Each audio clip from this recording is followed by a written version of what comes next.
In tonight's Health Beat, chances are many of you are thinking, ugh, not another snowstorm.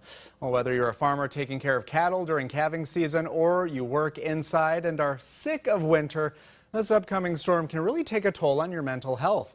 You might want to soak up some sun while we're having these warmer temperatures to boost your serotonin levels. Low levels of the hormone are associated with a higher risk of depression. And those we talked with today say they're trying to prepare for the storm, but also think positively. It can't be bad. It'll be short-lived. We'll get past it, and I'll be gone camping next week, I hope. It's wearing me down. I'm just looking forward to when it gets nice and warm for the rest of the summer. I'm not excited. I was really hoping it to be summer already. Right. Because it's been a long, miserable winter. I think that little girl speaks for all of us.